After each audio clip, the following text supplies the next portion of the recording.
Hello दोस्तों, Radhe Radhe. I hope आप सब लोगों की प्रिपरेशन बहुत अच्छी चल रही है। और हाँ, जो मैंने लास्ट क्लास में आप लोगों को पढ़ाया था, बैलेंस शीट का फॉर्मेट, पीएनएल का फॉर्मेट, आई होप आप सब लोगों ने बहुत अच्छी तरीके से उसको रिवीजन कर लिया होगा। क्योंकि गाइस देखो क्या होगा ना, अब हम रेशोज़ वाला जो चैप्टर स्टार्ट कर रहे हैं तो वहाँ पर उस बैलेंस शीट्स के अंदर क्या क्या चीज़ें आती थी, कौन से ऐड के अंदर क्या क्या चीज़ें होती थी, पीएनएल के अंदर क्या क्या चीज़ें होती थी, वो बहुत ज़्यादा काम आने वाला है। ठीक है, तो ये मैं मान के चल रहा हूँ आप लोगों ने पिछली वाली क्लास को बहुत अच्छे से गो थ्रू कर लिया होगा। ठीक है, चलो स्टार्ट करते हैं अपना चैप्टर। रेशियोज़ की बात कर रहे हैं हम लोग। ठीक है, तो रेशियोज़ में ना देखो हमारी क्या है, तीन चार टाइप्स की रेशियोज़ है। तो आज हम क्या करने वाले हैं, सबसे पहले हम बात करेंगे लिक्विडिटी रेशियोज़ की। तो देखो ये लिक्विडिटी रेशियोज़ होती क्या है, देखो मैंने यहाँ पर एक वर्ड लिख दिया है आप लोगों के लिए, एक सेंटेंस लिख दिया है, firm ability to meet short term financial liability.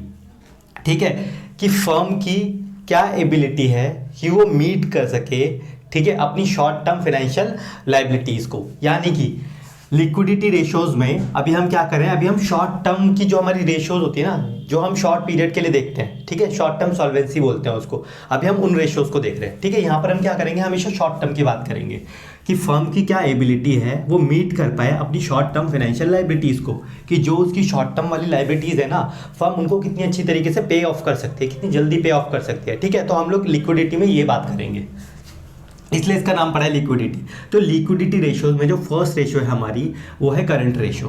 ठीक है, लिक्विडिटी के अंदर फर्स्ट रेशियो जो है हमारी वो है करंट रेशियो। अब देखो करंट रेशियो का मतलब क्या होता है। ठीक है, करंट रेशियो का मतलब होता है current asset divided by current liabilities, current asset divided by current liabilities. यानी कि करंट लायबिलिटीज के मुकाबले हमारे पास कितनी करंट एसेट्स हैं, करंट लायबिलिटीज के मुकाबले हमारे पास कितनी करंट एसेट। अब ये मैं मान के चल रहा हूँ कि आपको करंट एसेट्स का मतलब भी पता है, करंट लायबिलिटीज का मतलब भी पता है, क्योंकि लास्ट क्लास में मैं ये चीज़ें आप लोगों को बहुत अच्छी तरीके से करवा चुका हूँ, है ना। अभी बार बार करवाना पॉसिबल नहीं है, शॉर्ट में बता देता हूँ।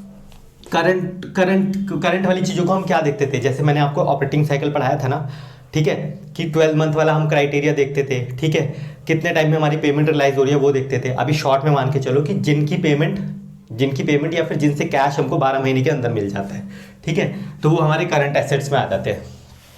करंट एसेट और करंट लायबिलिटी में जिनकी पेमेंट विद इन 12 मंथ्स हो जाती है। ठीक है, तो करंट रेशियो का फॉर्मूला क्या बन गया, current asset divide by current liabilities. अब देखो, अब ये जो मैंने दो तीन इसमें ना इंपॉर्टेंट पॉइंट्स भी लिखे हैं कि जब भी आप करंट एसेट्स लिखोगे ना तो उसके अंदर आपको क्या क्या नहीं इंक्लूड करना है, डू नॉट इंक्लूड। ठीक है, वर्ड क्या लिख रखा है, नॉट इंक्लूड। क्या क्या इंक्लूड नहीं करना है इसके अंदर, लूज टूल्स, स्टोर्स और स्पेयर्स। लूज टूल्स, स्टोर्स और स्पेयर्स। आपने कभी ना कभी स्क्रू ड्राइवर देखे होंगे जो छोटे छोटे से होते हैं ना, स्टोर्स वगैरह, स्क्रू ड्राइवर्स देखे होंगे आप लोगों ने, जो पेचकस वगैरह ये सब टाइप की चीज़ें होती हैं, ठीक है, उनको बोला जाता है loose tools, stores and spares. तो इसको क्या करना है आपको, करंट एसेट्स के अंदर कभी भी इंक्लूड नहीं करना है। यानी कि जब भी आप करंट एसेट्स निकालोगे ना तो उनमें इन तीनों चीज़ों को इंक्लूड मत करना आप कभी भी। ठीक है, और नेक्स्ट पॉइंट क्या है, provision for doubtful debts deducted from debtors. जो आप डेटर्स भी लोगे ना, डेटर्स भी आपकी करंट एसेट है, तो डेटर्स को क्या करोगे, net of provision for doubtful debts लेना है। जैसे मान लो 1 लाख के डेटर है, 5,000 का प्रोविजन है, यानी कि आप डेटर्स कितनी वैल्यू पे उठाओगे, डेटर्स को आपको 95,000 वाली वैल्यू पे उठाना पड़ेगा। ठीक है, समझ में आ गया होगा। और जो यहाँ पर एक आइडियल रेशो मानी जाती है कि कितनी करंट रेशो हो तो उसको अच्छा माना जाएगा, तो आइडियल रेशो जो मानी जाती है वो है 2:1, 2:1। यानी कि करंट लायबिलिटीज के मुकाबले हमारे पास हमारी करंट एसेट्स उसकी दुगनी होनी चाहिए। ठीक है, देखो मान लो लायबिलिटीज़ है तुम्हारे पास 50,000 रुपये की और एसेट्स है तुम्हारे पास 1 लाख रुपये की, तो 2:1 आ जाएगा ना, डिवाइड करोगे तो 2 आ जाएगा, यानी कि 2:1 लिखते हैं उसको, है ना। इसका जो आंसर होता है ना, हमेशा रेशो में लिखना पड़ता है हमें, ऐसे 2:1। ठीक है, तो हम मान के चलेंगे कि जब भी हमारे पास हमारी करंट लायबिलिटीज़ के मुकाबले दुगनी करंट एसेट्स होंगी तो वो पोजीशन अच्छी है। ठीक है, एसेट्स तो जितनी ज़्यादा होंगी उतनी अच्छी है ना तुम्हारे पास। ठीक है, तो आई होप समझ में आ गया होगा। फर्स्ट एग्जांपल हमारा क्या है, फर्स्ट एग्जांपल में देखो क्या लिखा है, करंट एसेट्स हमको दे रखी है 5,25,000 की, इन्वेंट्री दे रखी है जिसके अंदर लूज टूल्स इंक्लूड है 75,000 रुपये के, एक वर्किंग कैपिटल दे रखी है हमको 2,25,000 की, और हमें बोला है करंट रेशियो का फॉर्मूला, हमें करंट रेशियो निकाल के बतानी है। सबसे पहले आपको क्या करना है, फॉर्मूला जरूर लिखना है। ठीक है, फॉर्मूले के मार्क्स होते हैं। तो करंट रेशियो का हमारा फॉर्मूला क्या होता है, करंट रेशियो ऊपर ही लिखा है हमने अभी, current asset divided by current liability. अभी मैंने शॉर्ट में लिख दिया है, current asset divided by current liability. आप पूरी फॉर्म में लिख के आना। ठीक है, मेरे को तो ये अलाउड है ना, है ना, मेरे को थोड़ा ना पेपर देना है, आपको पेपर देना है, तो आप लोग पूरा लिख के आओगे। ठीक है, तो current asset divided by current liabilities. अब देखो यहाँ पर मेरे को अगर आंसर लाना है तो मेरे पास करंट एसेट्स भी होनी चाहिए, करंट लाइबिलिटीज़ भी होनी चाहिए। क्या मेरे पास करंट एसेट्स हैं? करंट एसेट तो है मेरे पास। क्या मेरे पास करंट लाइबिलिटीज़ हैं? करंट लाइबिलिटीज़ नहीं है। ठीक है, इन्वेंट्री दे रखी है, इन्वेंट्री भी करंट एसेट्स में आती है, वर्किंग कैपिटल दे रखी है। अब मेरे को ना एक चीज़ तो पता चल गई कि यहाँ पर ना एक नई चीज़ दे रखी है, वर्किंग कैपिटल। ठीक है, अब क्वेश्चन में दी है तो कहीं ना कहीं हो सकता है कुछ यूज़ हो इसका। कभी कभी क्वेश्चन में बहुत सारी फालतू चीज़ें ही देते हैं, मैं आप लोगों को बताऊंगा कि कैसे हमको आइडेंटिफाई करना है कि ये चीज़ फालतू है, कंफ्यूज करने के लिए दे देते हैं। ठीक है, अब देखो वर्किंग कैपिटल होता क्या है वर्किंग कैपिटल होता क्या है? देखो, वर्किंग कैपिटल का मतलब होता है जब हम अपना बिजनेस करते हैं ना, तो हमको अपना बिजनेस करने में डे टू डे बेसिस पर कितने पैसों की ज़रूरत होती है। अब देखो, मेरे को डेली बेसिस पे बहुत सारे लोगों को पेमेंट करनी पड़ती है, बहुत सारी जगह से कहीं से पैसे भी आते हैं, तो उन दोनों का जो डिफरेंस होता है ना, उसी को वर्किंग कैपिटल बोला जाता है। कि हमारे पास डे टू डे बेसिस पे बहुत सारे पैसे भी आते हैं और हमें डेली बेसिस पे बहुत सारे लोगों को पेमेंट भी करनी पड़ती है। इन दोनों के डिफरेंस को ही क्या बोला जाता है? वर्किंग कैपिटल बोला जाता है। ठीक है, तो वर्किंग कैपिटल का भी एक बार क्या करते हैं, फॉर्मूला लिख लेते हैं एक बार। Working capital equal to current assets minus current liability. Working capital equal to current assets minus current liability. तो क्या मैं यहाँ पर वर्किंग कैपिटल मेरी कितनी दे रखी थी? 2,25,000। ठीक है, करंट एसेट्स मेरे को कितनी दे रखी थी? 5,25,000। और करंट लाइबिलिटी मेरे को नहीं दे रखी, तो यहाँ से मेरी करंट लाइबिलिटी निकल जाएगी। करंट लाइबिलिटी को इधर ले आओ। ठीक है, तो कितना हो जाएगा? 5,25,000 माइनस 2,25,000। 5,25,000 में से 2,25,000 जाएंगे तो मेरे ख्याल से ये आ जाएगा आपका निकल के 3 लाख रुपए। यानी कि करंट लाइबिलिटी तुम्हारी कितनी आ गई है? 3 लाख रुपए आ गई है। ठीक है, अब मेरे पास करंट लाइबिलिटी भी आ गई और करंट एसेट तो मेरे को दे ही रखी थी। लेकिन हाँ, इस क्वेश्चन में ना एक ट्रिक है, इसी वजह से मैंने इसको आपके इंपॉर्टेंट क्वेश्चंस में शामिल कराया। ठीक है, क्या इंपॉर्टेंट ट्रिक है? देखो, मैंने आपको क्या बताया था कि जब हम करंट एसेट्स लेते हैं ना, तो उसमें लूज टूल्स, स्टोर्स और स्पेयर्स को इंक्लूड नहीं करते हैं। तो देखो, अभी क्या था, यहाँ पर करंट एसेट्स दे रखी थी 5,25,000। इन्वेंट्री भी दे रखी है, इन्वेंट्री करंट एसेट का ही पार्ट होती है, लेकिन उस इन्वेंट्री में लूज टूल्स इंक्लूडेड है 75,000 रुपये के। यानी कि ये जो करंट एसेट्स तो टोटल बेसिस पे दे रखे हैं। देखो, ये करंट एसेट्स में सारी चीज़ें इंक्लूडेड होंगी, इसमें के अंदर इन्वेंट्री भी शामिल होगी। लेकिन एक चीज़ देखो, इन्वेंट्री जब शामिल है तो इन्वेंट्री की वजह से ये लूज टूल्स भी शामिल हो गया होगा ना इसके अंदर। ठीक है, दोबारा से बताया था। देखो, करंट एसेट्स टोटल बेसिस पे दे रखे हैं हमें 5,25,000। अब करंट एसेट्स में इन्वेंट्री आती है, इन्वेंट्री भी तो करंट एसेट्स होती है, यानी कि इन्वेंट्री इसके अंदर इंक्लूडेड है। अब जब इन्वेंट्री इंक्लूडेड है तो ये जो लूज टूल्स तो इसके अंदर इंक्लूड थे इन्वेंट्री में। अब जब इन्वेंट्री इंक्लूडेड है करंट एसेट्स में, यानी कि लूज टूल्स भी इंक्लूडेड है, तो हमें क्या करना पड़ेगा? मैंने तो बोला था लूज टूल्स को हमें लेना ही नहीं है करंट एसेट्स के अंदर। यानी कि करंट एसेट्स को दोबारा से निकालो। हमारी करंट एसेट्स का क्या मतलब हो जाएगा? Current assets minus loose tools. Loose tools को इसमें से हटाओ। करंट एसेट्स हमारी कितनी थी? 5,25,000। इसमें से लूज टूल्स को हटा दो। लूज टूल्स आपके कितने हैं? 75,000। आपकी वैल्यू कितनी आ जाएगी? ये आपकी वैल्यू आ जाएगी 25, मेरे ख्याल से ये आ जाएगा आपका 4.5 लाख रुपए आ जाएगा। ठीक है, कैलकुलेशन में कुछ गलती हो जाएगी तो वो लोग आप लोग देख लेना। ठीक है, तो करंट एसेट्स मेरा हो गया यहाँ पर 4.5 लाख और करंट लाइबिलिटीज़ आपकी हो गई 3 लाख। ठीक है, तो आपका ये आंसर क्या आ जाएगा? ये आपका आ जाएगा आप मेरे ख्याल से 1.5:1। ठीक है, 30 से ये कट जाएगा आपका 1.5 टाइम्स में। हाँ, तो 1.5:1। हमेशा रेशियोज में आपको आंसर लिख के आने हैं 1.5:1। आई होप आप लोगों को ये वाला आंसर बहुत अच्छे तरीके से समझ में आ गया होगा। एक बार दूसरा एग्जाम्पल भी देख लेते हैं। देखो, दूसरे एग्जाम्पल में क्या है? करंट रेशियो दे रखे 2.5, वर्किंग कैपिटल दे रखे 60,000। अब आपको वर्किंग कैपिटल समझ में आ चुकी है। कैलकुलेट करना है करंट एसेट और करंट लाइबिलिटी। यहाँ पर हमें रेशियो नहीं, हमें से पूछा है कि करंट एसेट और करंट लाइबिलिटी इसकी वैल्यू कितनी होगी। ठीक है, क्या करते हैं? पहले तो फॉर्मूला लिखते हैं। जब आप फॉर्मूला लिखोगे ना तो आपको ज़्यादा चीज़ें समझ में आएंगी। करंट एसेट्स अपॉन में करंट लाइबिलिटी फॉर्मूला होता है। अब देखो, यहाँ पर हमें करंट रेशियो दे रखी है 2.5, तो पहले मैं लिख देता हूँ। करंट रेशियो यहाँ पर 2.5 दे रखी है। ना मेरे पास करंट एसेट्स है, ना मेरे पास करंट लाइबिलिटी है।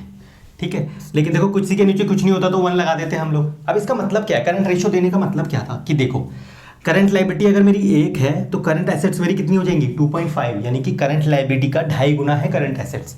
इतना तो इंटरप्रेट कर सकते हो ना आप लोग। करंट लाइबिलिटी अगर मेरी 1 है यानी कि करंट एसेट्स उसका 2.5 गुना है। ठीक है, और हमें निकालना क्या क्या है? मुझे निकालना है करंट एसेट्स और करंट लाइबिलिटी। अब यहाँ पर ना थोड़ी सी दिक्कत आ रही है। क्यों ना हम क्या करें, जब ऐसी सिचुएशन हो ना, ठीक है, देखो यहाँ पर तो मैंने क्या करा था ना, सारी चीज़ें जैसे फॉर्मूला लिखा था, चीज़ें दे रखी थी, तो यहाँ से करंट लाइबिलिटी आसानी से निकल गई थी। लेकिन अगर मैं यहाँ पर मान लो वर्किंग कैपिटल का फॉर्मूला लिखता हूँ पहले, current assets minus current liability. और वर्किंग कैपिटल लिख देता हूँ 60,000। ठीक है, ना मेरे पास करंट एसेट दे रखे, ना मेरे पास करंट लाइबिलिटी दे रखी। यहाँ तो चलो एक चीज़ दे रखी थी इसलिए करंट लाइबिलिटी ईजिली निकल गई। देखो यहाँ पर लेकिन नहीं दे रखा है, तो कोई ना कोई तो तरीका होगा ना। देखो जब कुछ ना दिया हो, जब कुछ ना दिया हो, ठीक है, जब आप हार जाओ, ठीक है, तो आपको क्या करना है, एक्स के बारे में सोचना है। नहीं नहीं, वो वाली नहीं, ठीक है, हमें क्वेश्चन में एक्स का सोचना है। ठीक है, तो current assets minus current liability, एक चीज़ को आप क्या करो, अज्यूम कर लो। यहाँ पर हम किस चीज़ को अज्यूम करेंगे, देखो मैं करंट एसेट्स को भी अज्यूम कर सकता हूँ, लेकिन खुद सोचो ना, करंट लाइबिलिटी ज़्यादा इजी रहेगा अज्यूम करना। क्यों? करंट लाइबिलिटी अगर एक है तो करंट एसेट्स उसका 2.5 गुना होती है ना। इजी वाले को ले लो, करंट लाइबिलिटी को मान लो। चलो मैं यहाँ पर क्या करता हूँ, लेट कर लेता हूँ, लेट करंट लाइबिलिटी बी रुपी एक्स। करंट लाइबिलिटी को मानता हूँ मैं एक्स। ठीक है, तो मेरी करंट एसेट्स कितनी हो जाएंगी, करंट एसेट्स मेरी उसकी 2.5 गुना थी ना, तो करंट एसेट्स मेरी क्या हो जाएंगी 2.5x। ठीक है, अब देखो यहाँ पर मैंने दोनों टर्म्स को ना एक्स एस के अंदर कन्वर्ट कर लिया। अब देखो होगा क्या उससे, करंट एसेट्स मेरी कितनी हो गई 2.5x और करंट लाइबिलिटी मेरी कितनी हो गई x। तो 60,000 इक्वल टू 1.5x, तो x की वैल्यू मेरी कितनी आ जाएगी 60,000 डिवाइडेड बाय 1.5, यानी कि x मेरा कितना हो जाएगा 15 चौक 60, यानी कि 40,000 आ जाएगा मेरा। यानी कि करंट लाइबिलिटी आपकी कितनी आ गई है, करंट लाइबिलिटी x माना था ना करंट लाइबिलिटी को, तो करंट लाइबिलिटी आ गई मेरी 40,000। तो करंट एसेट्स मेरी कितनी हो जाएगी, करंट एसेट्स थी मेरी करंट लाइबिलिटी का 2.5 गुना, करंट लाइबिलिटी का 2.5 गुना थी ना, करंट लाइबिलिटी का 2.5 गुना थी, तो ये आ जाएगा आपका 1 लाख। ठीक है, आई होप दोनों क्वेश्चन अच्छे से समझ में आ गए होंगे। 2 क्वेश्चन और देखते हैं अभी इसके ऊपर। चलो ठीक है, आप लोग क्या करो, स्क्रीनशॉट ले लो। नहीं मैं हट जाता हूँ, चलो स्क्रीनशॉट ले लो। और आगे इस एक चीज़ ध्यान रखना, अगर आपको यही नोट्स ना अच्छी राइटिंग में भी चाहिए, ठीक है, तो आप क्या करना, बायो में जो लिंक दे रखी है मुझे वहाँ पर जाके फॉलो कर लो। ठीक है, इंस्टाग्राम पे भी हूँ, व्हाट्सएप पे भी आप फॉलो कर सकते हो, और मेरे को एक बार डीएम कर देना। ठीक है, तो मैं आपको अच्छी राइटिंग में भी नोट्स दे दूंगा। वैसे तो ये अच्छी राइटिंग है ना, बहुत सुंदर सुंदर लिखा है, लेकिन अगर फिर भी चाहते हो तो मुझे मैसेज करके ले सकते हो। कोई भी डाउट हो उसके लिए भी मैसेज कर देना, तो वो भी मैं बता दूंगा आप लोगों को। आगे वाले क्वेश्चंस देखते हैं। ठीक है, आगे वाले क्वेश्चन में आप देखो, थर्ड क्वेश्चन में क्या है, करंट एसेट दे रखे 3 लाख रुपए की, करंट लाइबिलिटी दे रखी है 1,40,000 रुपए की। आगे क्या लिख रखा है, परचेज करे हमने 20,000 रुपए के गुड्स ऑन क्रेडिट, उधार में खरीदे हैं। ठीक है, गुड्स खरीदे हमने उधार में। कैलकुलेट करना है current ratio after purchase, calculate current ratio after purchase, यानी कि जब हमने एक गुड्स खरीदे ना उसके बाद की रेशियो बताओ इनको निकाल के। कोई दिक्कत नहीं है, ईजी है बिल्कुल। सॉल्यूशन क्या होता है, सबसे पहले स्टार्ट कैसे करना है, फॉर्मूले से, current ratio equal to current asset divide by current liability. Sir क्या हम छोटे छोटे में लिख सकते हैं ऐसा, बिल्कुल भी नहीं लिख सकते। ठीक है, हमें अलाउड है, आपको अलाउड नहीं है ना, आपको ऐसे लिखना है, आपके मार्क्स कट जाएंगे वरना। ठीक है, current asset divide by current liability. ठीक है, पहले लिख लेते हैं हमारे पास क्या क्या चीज़ें गिवन है। 3 लाख रुपए दे रखे हैं और करंट लाइबिलिटी कितनी दे रखी है 1,40,000। सर ऐसे ऐसे करके आ जाए, ठीक है, ठीक हो जाएगा, गलत हो जाएगा बच्चे। देखो क्या दे रखा है, परचेज करे थे 20,000 के गुड्स ऑन क्रेडिट, और हमें भी रेशो की बतानी है कि परचेज करने के बाद की रेशो बताओ। अब देखो कोई भी ट्रांजेक्शन होती है 2 इम्पैक्ट होते हैं, है ना। ठीक है, 11 से सीखते हुए आ रहे हैं हम लोग, किसी भी ट्रांजेक्शन के 2 इम्पैक्ट होते हैं ना, डबल एंट्री तभी तो नाम पड़ा था, है ना। एक चीज़ डेबिट तो एक चीज़ क्रेडिट होती है। सेम चीज़ यहाँ पर होगा, जब हमने 20,000 के गुड्स क्रेडिट पे खरीदे, जब हमने 20,000 के गुड्स क्रेडिट पे खरीदे, उससे इम्पैक्ट क्या होगा, उधार में खरीदे हैं। जब भी हम किसी से उधार में खरीदते हैं तो मेरे क्रेडिटर बनते हैं, यानी कि लायबिलिटी बन जाएगी। दूसरा इम्पैक्ट क्या होगा, गुड्स खरीदे ना तो गुड्स मेरे पास आएंगे भी। ठीक है, आपको जर्नल वगैरह ये सब अच्छे से मैं मान के चल रहा हूँ आती होगी अब। ठीक है, बेसिक टर्म्स आपको पता होंगी, अकाउंटिंग क्वेश्चन में भी हम लोग ऐसे ही करते थे। ठीक है, तो गुड्स भी आ जाएंगे मेरे पास, यानी कि स्टॉक आ जाएगा, प्लस मेरी करंट लायबिलिटी यानी कि क्रेडिटर्स भर जाएंगे। ठीक है, कर देते हैं। इससे देखो इम्पैक्ट क्या होगा, एक तो करंट लायबिलिटी भर जाएगी आपकी 20,000 से, ठीक है, और यहाँ पर क्या हो जाएगा, आपकी करंट एसेट्स भी 20,000 रुपये से बढ़ जाएगी, क्योंकि स्टॉक आ जाएंगे ना आपके पास। यानी कि 3,20,000 डिवाइडेड बाय 1,60,000, तो ये कट के क्या आ जाएगा आपका 16 दूनी 32 होता है, तो ये आपकी 2:1 रेशो आ जाएगी। आगे वाले क्वेश्चन पे आ जाते हैं। चलो सॉल्यूशन, करंट एसेट दे रखे 3 लाख रुपए की, इट पेड करंट लायबिलिटी ₹60,000, मैंने शॉर्ट में लिख दिया, ठीक है, ताकि जगह थोड़ी कम गिरे। करंट लायबिलिटी उसने कितने की पे करी है, 60,000 रुपये की पे करी है, और आफ्टर पेमेंट, इसकी पेमेंट के बाद जो आपकी करंट रेशो हो गई है ना, वो है 2:1। डिटरमाइन करना है current liability and working capital after and before the payment was made, यानी कि जब ये वाली पेमेंट हमने करी है ना, उससे पहले की, पेमेंट से पहले की और पेमेंट के बाद की, आपको करंट लायबिलिटी और वर्किंग कैपिटल निकाल के बताना है। रेशो नहीं पूछ रहा आपसे, ठीक है, बस इसने रेशो की आपको हिंट दे दी कि रेशो जो आपकी है वो है क्या, आपकी 2:1। चलो कोई दिक्कत नहीं है। हमारा करंट क्या है भाई, सबसे पहले तो हमें current asset divide by current liability, बस फॉर्मूला चिपका दो पहले, ताकि थोड़े से तो मार्क्स मिल जाए, बाकी चीज़ें गलत भी हो जाए तो पहले फॉर्मूला लिख दो। करंट रेशियो मेरी कितनी थी, 2:1, ठीक है। अब क्या करंट एसेट्स मेरे को दे रखे हैं, 3 लाख रुपए की दे रखी है, बिल्कुल वो भी लिख दो पहले। क्या मेरे को करंट लायबिलिटी दे रखी है, नहीं करंट लायबिलिटी दे नहीं रखी, लेकिन इसने बोला है कि मैंने क्या पे करा है, मैंने करंट लायबिलिटी 60,000 रुपये की पे करी है, ठीक है। जब आप करंट लायबिलिटी पे करोगे, इम्पैक्ट क्या होगा, हर ट्रांजेक्शन के 2 इम्पैक्ट। जैसे जब खरीदे थे इधर तो इम्पैक्ट क्या क्या आया था, लायबिलिटी बढ़ गई थी और स्टॉक भी बढ़ गया था हमारे पास। अब मैं क्या कर रहा हूँ, मैंने लायबिलिटी को पे किया है, खरीदा नहीं है यहाँ पर, ठीक है, पे करा है, तो करंट लायबिलिटी आपकी क्या हो जाएगी, लायबिलिटी को पे करोगे तो लायबिलिटी कम हो जाएगी ना, लायबिलिटी कम होगी। प्लस दूसरा इम्पैक्ट क्या होगा कि आपकी करंट एसेट्स भी क्या हो जाएंगी, कम हो जाएगी। पे करोगे यानी कि आपके पास से कैश जा रहा है, यानी कि आपकी करंट एसेट्स भी क्या हो रही है, डाउन हो रही है, कम हो जाएगी। यानी कि अभी तो 3 लाख रुपए हैं, लेकिन जब आप ये 60,000 की आपने पेमेंट करी होगी तो 60,000 यहाँ से भी डिडक्ट होने चाहिए थे, 60,000 माइनस होने चाहिए थे ना। और करंट लायबिलिटी को यहाँ पर क्या ले लूँ सर, करंट लायबिलिटी को आप ले लो एक्स माइनस कुछ भी मान लूँ, क्योंकि दे तो रखा नहीं है, एक्स माइनस 60,000 करके लिख दूँ, एक्स माइनस 60,000 करके लिख दूँ, ठीक है, ऐसे लिख दूँ, ऐसा अच्छा लगेगा। ऐसे ऐसे मान लेता हूँ कि x माइनस 60,000, ठीक है, क्योंकि लाइबिलिटी में से तो माइनस होना चाहिए ना। क्यों ना मैं एक काम करूँ, मैं इसको वैसे ऐसे भी कर सकते हो आप लोग, मैं एक काम करता हूँ, ठीक है, मैं क्या करता हूँ, करंट लाइबिलिटी को ना x मानता हूँ, मैं मान लेता हूँ लेट, यहाँ पर लेट कर लेता हूँ, let current liability after payment of ₹60,000 B X. मैंने इसको ही मान लिया है कि ये वाली जो अमाउंट है ना मेरा, वो 60,000 माइनस करने के बाद वाला अमाउंट है, ठीक है, क्योंकि माइनस तो देखो मेरे को करना ही था ना, तो मैंने इसको ही मान लिया कि जो मेरा एक्स वाला निकल के आएगा ना, वो आफ्टर पेमेंट ऑफ 60,000 वाला ही निकल के आए। अब इसको सॉल्व कर लेते हैं एक बार, तो ये हो जाएगा 2x, ठीक है, ये मेरा क्या हो जाएगा 2,40,000, यानी कि x मेरा कितना हो जाएगा 1,20,000, x यानी कि 1,20,000 हो जाएगा, यानी कि करंट लायबिलिटी मेरी कितनी आ गई 1,20,000 है। लेकिन कौन सी वाली है करंट लायबिलिटी मेरी निकली है, कौन सी वाली निकली है, आफ्टर पेमेंट वाली निकली है, क्योंकि मैंने वही अज्यूम करा था। मेरे को दोनों बतानी है, इसको आफ्टर भी बतानी है, बिफोर भी बतानी है। तो करंट लायबिलिटी मेरी बिफोर वाली क्या हो जाएगी, ठीक है, करंट लायबिलिटी मेरी बिफोर वाली क्या हो जाएगी, सोचो 60,000 रुपये पे करने के बाद 1,20,000 रुपये बचे हैं आपके पास, लेकिन 60,000 पे करने से पहले आपके पास कितने रुपए होने चाहिए थे, ठीक है, बताओ सोच के कितने रुपए होने चाहिए थे, ज़्यादा ही होने चाहिए थे ना, क्योंकि पे करने से पहले तो आपके पास ज़्यादा ही होंगे, 1,80,000 रुपये होने चाहिए थे, 60,000 रुपये बढ़ा दो उसमें, बिफोर भी इजी से निकल जाएगा। सेम तरीके से आपको वर्किंग कैपिटल भी निकाल लेनी है। चलो वर्किंग कैपिटल निकालते हैं पहले, कौन सी निकालने पहले, चलो आफ्टर वाली निकालते हैं। वर्किंग कैपिटल आफ्टर वाली कैसे निकलेगी, देखो जब हम आफ्टर वाली निकाल रहे हैं तो आफ्टर वाली फिगर लेके चलना, ठीक है। वर्किंग कैपिटल का फॉर्मूला क्या होता था, पीछे पढ़ा था हम लोगों ने, current assets minus current liability होता था, तो करंट एसेट्स भी आफ्टर वाली लेना और करंट लायबिलिटी भी आफ्टर वाली लेना। तो करंट एसेट्स आफ्टर पेमेंट वाली कितनी थी, 3 लाख माइनस 60,000, यानी कि 2,40,000 थी। और करंट लायबिलिटी आफ्टर वाली कितनी थी, मैंने अभी निकाला, ये रहा 1,20,000। ये कितना आ जाएगा आपका, ये आ जाएगा आप लगाया 1,20,000।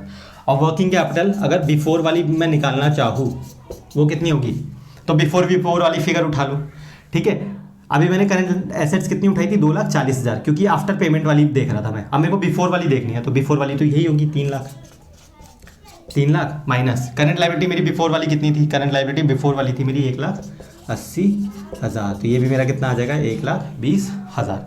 आई होप दोनों क्वेश्चन बहुत अच्छे तरीके से समझ में आ गए होंगे, ठीक है। आप लोग क्या करो, स्क्रीनशॉट ले लो एक बार। चलो लिक्विडिटी रेशियो में ही जो हमारी नेक्स्ट रेशियो है उसका नाम क्या है, लिक्विड रेशियो या फिर क्विक रेशियो भी बोलते हैं, या फिर इसको एसिड टेस्ट रेशियो भी बोलते हैं। तीनों नाम में से किसी भी नाम से आ सकती है, ठीक है। लिक्विड रेशियो बोल दो, क्विक रेशियो बोल दो, या फिर एसिड टेस्ट रेशियो। फॉर्मूला क्या होता है, पिछले वाले का फॉर्मूला क्या था, करंट रेशियो का, current asset divide by current liability, यानी कि करंट एसेट्स ऊपर करंट लायबिलिटी नीचे। तो यहाँ पर भी करंट लायबिलिटी तो नीचे ही है, ठीक है, ऊपर क्या चला जाएगा, वहाँ पे करंट एसेट्स होती थी, यहाँ पर क्विक है लिक्विड है, तो उसी को ऊपर रख देना, लिक्विड एसेट्स और क्विक एसेट्स। कोई भी नाम से आ सकती है, लिक्विड लिख रखा है तो लिक्विड एसेट्स, क्विक एसेट लिख रखा है तो क्विक एसेट, दोनों का मतलब सेम ही है, ठीक है। तो liquid asset divide by current liability इसका क्या है, आपका फॉर्मूला है। अब देखो जब आप लिक्विड एसेट्स कैलकुलेट करोगे ना, लिक्विड एसेट जब आप क्या करोगे, कैलकुलेट करोगे, तो फॉर्मूला क्या बन जाएगा, अभी आपका लिक्विड एसेट्स निकालने का फॉर्मूला थोड़ा सा अलग हो जाएगा। करंट एसेट्स लेनी है आपको, टोटल करंट एसेट्स, उसमें से बस 2-3 चीज़ें माइनस कर देना, इन्वेंट्री हटा देना, प्रीपेड एक्सपेंसेस हटाने दो और एडवांस टैक्स भी हटा देना। इन 3 चीज़ों को आपको क्या करना है, माइनस कर देना है। करंट एसेट्स में से इन्वेंट्री, प्रीपेड एक्सपेंसेस और एडवांस टैक्स को हटा देना, क्योंकि देखो यहाँ पर क्या है, यहाँ पर हम क्विक रेशो देख रहे हैं।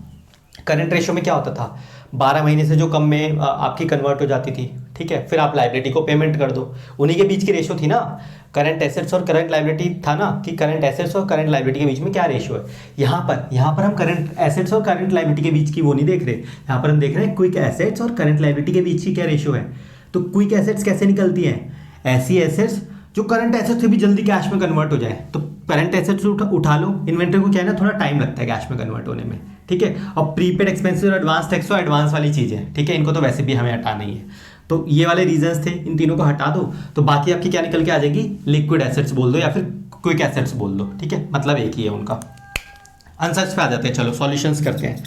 पहले देखो एग्जांपल क्या है, पहले में देखो हमें क्या क्या दे रखा है, current assets, current liability, inventory, advance tax, prepaid rent, और फिर बोला है हमें क्विक रेशियो कैलकुलेट करो। हाँ दोस्तों, एक चीज़ ना मैं आपको छोटी सी एक टिप देना चाहता हूँ। देखो आपको क्या लगता है ना, एग्जाम में आपको लगता है जो क्वेश्चन ज़्यादा बड़ा है वो ज़्यादा टफ है, ठीक है, लेकिन ऐसा नहीं होता। जो क्वेश्चन छोटे होते हैं ना वो ट्रिकी पॉइंट्स होते हैं, उनमें ट्रिकी पॉइंट्स होते हैं और वो थोड़े से टफ होते हैं। तो जब भी क्वेश्चन आपको थोड़ा सा बड़ा दिखे ना, जब भी क्वेश्चन आपको थोड़ा सा बड़ा दिखे तो पहले तो भाई वहीं पे ना हाथ जोड़ लेना है, ठीक है, भगवान जी को पहले वहीं पे पहले थैंक यू बोल देना है कि थैंक यू भगवान जी, आपने बड़े क्वेश्चन हमको दिलवाए हैं, है ना, क्योंकि जो बड़े क्वेश्चन होते हैं वो ईजी होते हैं, वो जल्दी हो जाएंगे आपके पास। चलो देखो, जैसे यही है फर्स्ट ट्रिक, हमें क्या करना है, पहले तो फॉर्मूला लिख दो, मैं शॉर्ट में लिख रहा हूँ, आपको नहीं लिखना है, ठीक है। लिक्विड रेशियो का फॉर्मूला क्या है, लिक्विड एसेट्स अपॉन में करंट लायबिलिटी, ठीक है। तो liquid assets divide by current liability. अब लिक्विड एसेट्स हमारी कैसे निकलती है, यहाँ पे फॉर्मूला लिख रखा है, करंट में से ये तीनों चीज़ें माइनस कर दो। करंट एसेट्स मेरे पास कितनी थी, 2,80,000, इसमें से क्या क्या माइनस करना था, इन्वेंट्री माइनस करनी थी 40,000, और क्या क्या माइनस करना था, एडवांस टैक्स माइनस करना था 30,000, और क्या माइनस करना था, और माइनस करना था प्रीपेड एक्सपेंसेस 10,000। सर आप तो ये प्लस कर रहे हो, अरे बच्चे ब्रैकेट खुलेगा तो ये सारी चीज़ें माइनस में चली जाएंगी ना, इसलिए यहाँ पे ब्रैकेट आगे यहाँ पर माइनस लगा दिया ना, खुलने के बाद माइनस हो जाएगा। इतना तो बेसिक आप लोगों को मैथ आता होगा। क्या कह रहे हो, इसीलिए तो सर हमने मैथ नहीं ली थी। कोई बात नहीं, चलो हो जाएगा, कोई दिक्कत आए तो बता देना। करंट लायबिलिटी हमारी कितनी है, 1.5 लाख रुपये। तो current assets divide by current liability, ठीक है, सही कर रहे हैं ना हम लोग। तो हमारा कितना आ जाएगा, 2,80,000, 40, 70 और 80, तो ये हो जाएगा आपका 2 लाख डिवाइडेड बाय 1.5 लाख, ठीक है। कितना आ जाएगा ये, इसका भी आंसर रेशो में लिखना है। 15 को 1 8 2 15 1 15 5 1.33:1 आ जाएगा, ठीक है। थोड़ी बहुत कैलकुलेशन की दिक्कत हो जाए माफ़ कर देना, है ना, ऐसा नहीं कि कमेंट में आके भाई बताने लग जाओ कि सर गलत करवा दे, ठीक करवाया, कैलकुलेशन में थोड़ी बहुत ऊपर नीचे हो सकती है। नहीं, मैं तो मैथ्स का था भाई, मेरी मैथ अच्छी है वैसे, ठीक है। चलो नेक्स्ट वाले सोल्यूशन पे आते हैं। नेक्स्ट में देखो क्या है, वर्किंग कैपिटल दे रखी है, टोटल आउटसाइड लायबिलिटी दे रखी है, लॉन्ग टर्म डेट्स दे रखे हैं, इन्वेंट्री दे रखी है, और बोला है हमको लिक्विड रेशियो निकाल के बताओ, ठीक है। कठिन लग रहा होगा ना आपको, बच्चे वाला क्वेश्चन दिया है बिल्कुल ही, ठीक है। एक ट्रिक बताता हूँ आप लोगों को, ये सीख लेना अच्छे से भाई। रेशियो ना ऐसे होंगी, ऐसे, ठीक है, कैसे होंगी, ऐसे हो जाएगी रेशियो। ये ट्रिक सीखना आप लोग, ठीक है। मेरी आदत देखो क्या है ना, मैं ज़्यादा चीज़ें ना रटवाने में बिलीव नहीं करता हूँ। मान लो क्वेश्चन में भाई वो 12th में हो आप, कहीं पे थोड़ा बहुत ऊपर नीचे कर दिया बच्चे, वहीं पे उनके साथ दिक्कत हो जाएगी, है ना। तो रटने से ज़्यादा समझने पे ध्यान दो चीज़ों को, वो ज़्यादा अच्छा रहेगा। लास्ट टाइम पर कितनी सारी चीज़ें याद रख के चले जाओगे आप, है ना। इंसानी तो है ना, हम लोग भूल भी जाते हैं चीज़ें, कुछ चीज़ें आप नहीं भूलते हो, ठीक है, वो आप लोगों को भी पता है, कोई बात नहीं, हम लोग उनकी बातें नहीं करेंगे। क्या क्या लिखते हैं हम लोग, नॉन करंट एसेट्स आती है, हम यहाँ पर हमारी सारी एसेट साइड में करंट एसेट्स आती हैं। इधर क्या क्या आता है, इधर हमारे शेयर होल्डर फंड्स आते हैं, नॉन करंट लायबिलिटी आती है और करंट लायबिलिटी आती है। अब करंट और नॉन करंट के बारे में आपको पता है, ठीक है। 12 महीने से ज़्यादा वाले नॉन करंट, 12 महीने से कम वाले करंट, शॉर्ट में ऐसे ही देखते हैं हम लोग, ठीक है। अब देखो हमें क्या क्या दे रखा है इन्फॉर्मेशन, वर्किंग कैपिटल दे रखी है, टोटल आउटसाइड लायबिलिटी दे रखी है, लॉन्ग टर्म डेट्स दे रखे हैं। पहले तो फॉर्मूला लिखता हूँ, लिक्विड रेशियो का, लिक्विड एसेट्स अपॉन में current liability, liquid assets upon में करंट लायबिलिटी। क्या मेरे पास करंट लायबिलिटी दे रखी है, नहीं दे रखी, लेकिन मेरे को ना ये 2 इन्फॉर्मेशन दे रखी है, total liability, total outside liability मतलब टोटल लायबिलिटी। टोटल लायबिलिटी हमारी कैसे निकलती है, ठीक है, लायबिलिटी में सब कुछ आता है, लॉन्ग टर्म, लेकिन ये आउटसाइड की बात करिए इसने, ठीक है। शेयर होल्डर फंड आउटसाइड नहीं होते, तो टोटल आउटसाइड लाइबिलिटी में नॉन करंट और करंट आ जाएगा, ठीक है। शेयर होल्डर फंड तो इंटरनल हो गया ना, तो नॉन करंट लाइबिलिटी और करंट लाइबिलिटी आउटसाइड वाली लाइबिलिटीज हो गई, जिसमें से लॉन्ग टर्म वाली कितनी है, लॉन्ग टर्म वाली है 3 लाख रुपए। लॉन्ग टर्म बोले तो लॉन्ग टर्म मतलब क्या, नॉन करंट को ही लॉन्ग टर्म बोलते हैं ना, नॉन करंट को ही लॉन्ग टर्म बोलते हैं, जिनका पीरियड 12 महीने से ज़्यादा वाला होता है, ठीक है। हाँ, यानी कि नॉन करंट आपको कितना दे रखा है, 3 लाख रुपए दे रखा है, और टोटल इन दोनों का मिला के कितना है, इन दोनों का टोटल मिला के कितना है, 3,90,000। पूरे का 3,90,000 है, इसका 3 लाख है, तो इसका कितना बच्चा बच्चा आंसर दे देगा, ठीक है। इसी के फॉर्मूले बना देते हैं वो लोग, फिर आपको लगता है कि अरे इतने सारे फॉर्मूले हो गए, समझो ना, इजी लगेगा आपको बिल्कुल। यानी कि करंट लायबिलिटी देखो मेरी बिना फॉर्मूले के ही अगर मैं बताना चाहूँ ऐसे निकल जाएगी मेरी। निकला क्या मेरा, आप खुद ही बता सकते हो, 90,000 आंसर आ गया। सर फॉर्मूला भी लिखवा दो, चलो फॉर्मूला भी लिखवा देते हैं, यही तो फॉर्मूला था, total outside liability minus long term debt, ठीक है। यानी कि टोटल लायबिलिटी में से आप, अगर आप शॉर्ट में और भी लिख सकते हो,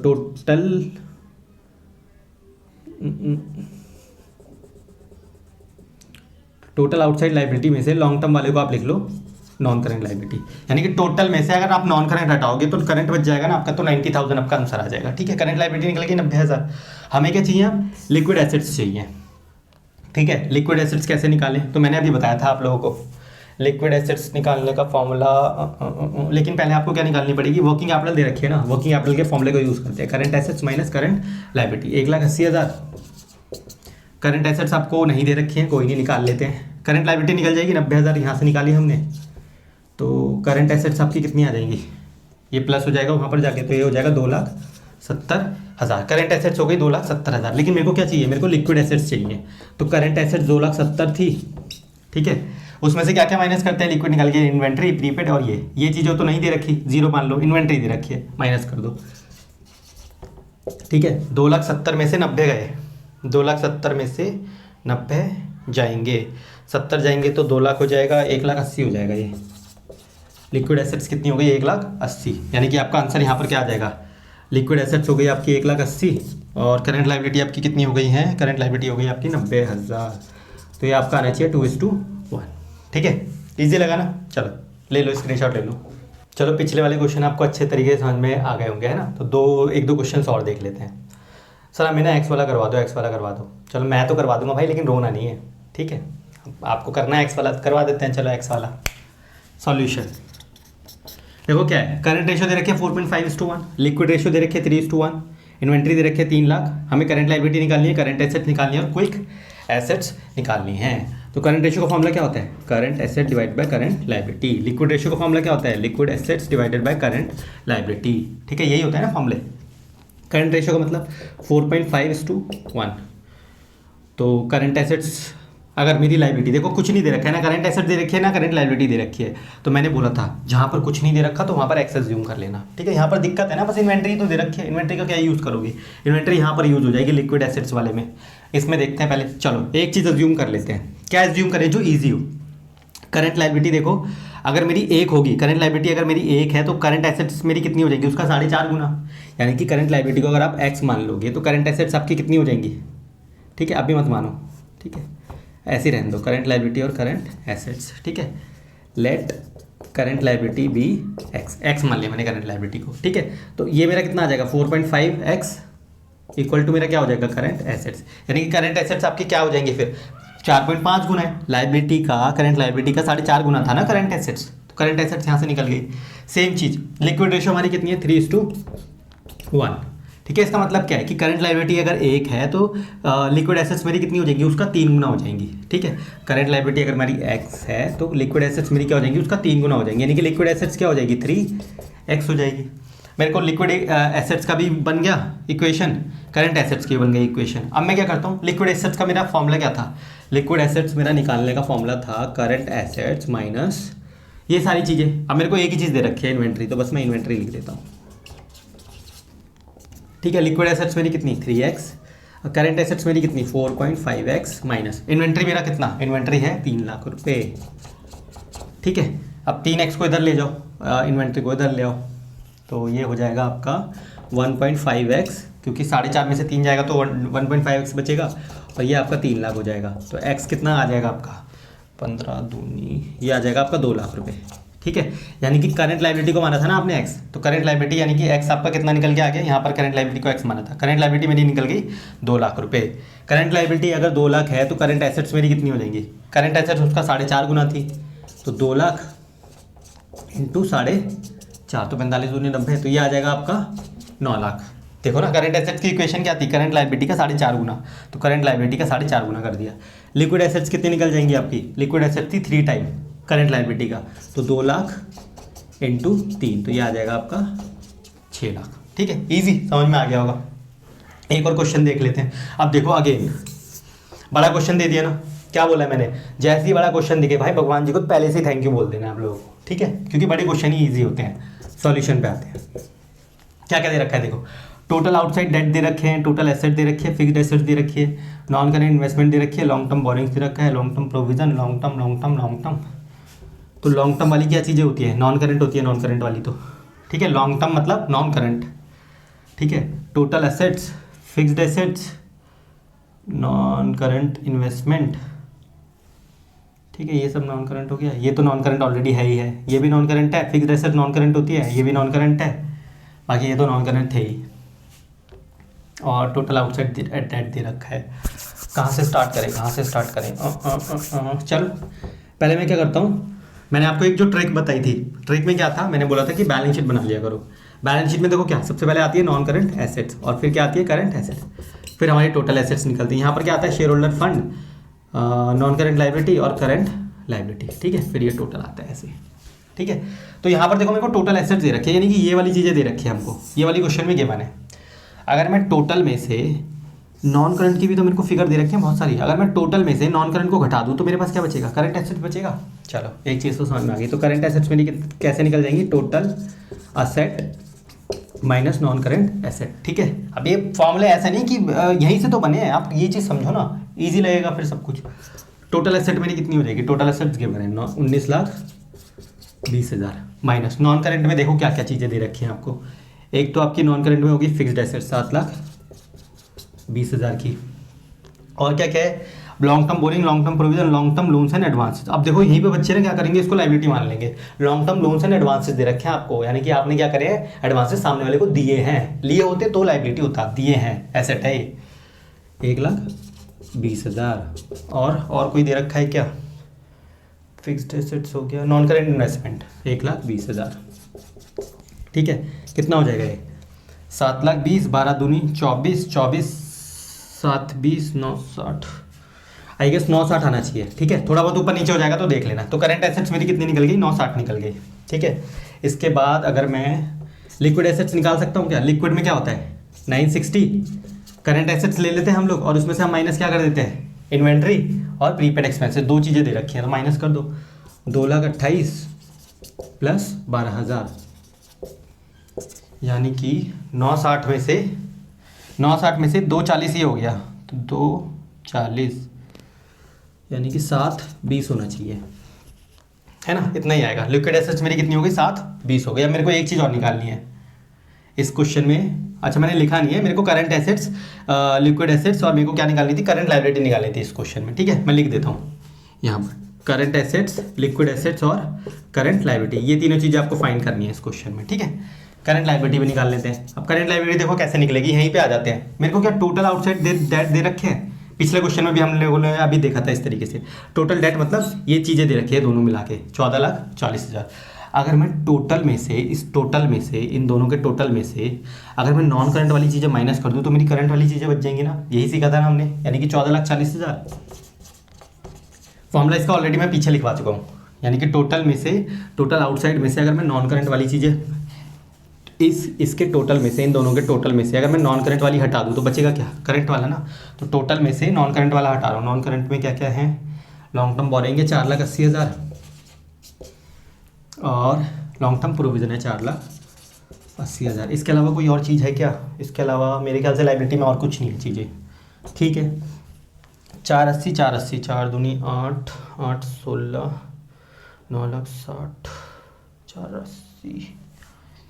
4,80 ही बचेगा मेरे ख्याल से, ठीक है। अगेन कोई कैलकुलेशन एरर हो तो देख लेना आप लोग, है ना, करेंगे हम लोग ऐसे ही, लेकिन ठीक है, आई होप अच्छे तरीके से समझ में आ गया होगा।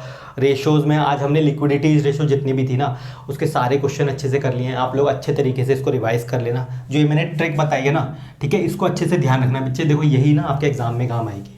हज़ारों लोग हैं, हज़ारों तरीके से पढ़ाते हैं, ठीक है, रटवाना मेरा काम नहीं है, ठीक है, समझाना था मैंने आपको अच्छे तरीके से समझा दिया है, ठीक है। अब आप लोगों की रिस्पॉन्सिबिलिटी है, आप लोग अच्छे तरीके से इसके नोट्स बनाओ, ठीक है, चीज़ों को समझने पे ज़्यादा ध्यान दो, है ना, वही आपके काम आने वाला है। मैं चलता हूँ, आगे जो भी रेशियोज़ बची है अगले लेक्चर्स में उसको भी देख लेंगे हम लोग, ठीक है। चलता हूँ, नेक्स्ट लेक्चर में मिलता हूँ। Till then bye bye, take care. रुको रुको रुको रुको रुको भाई, सब्सक्राइब कर देना, शेयर कर देना और लाइक भी कर देना, ठीक है। चलो बाय।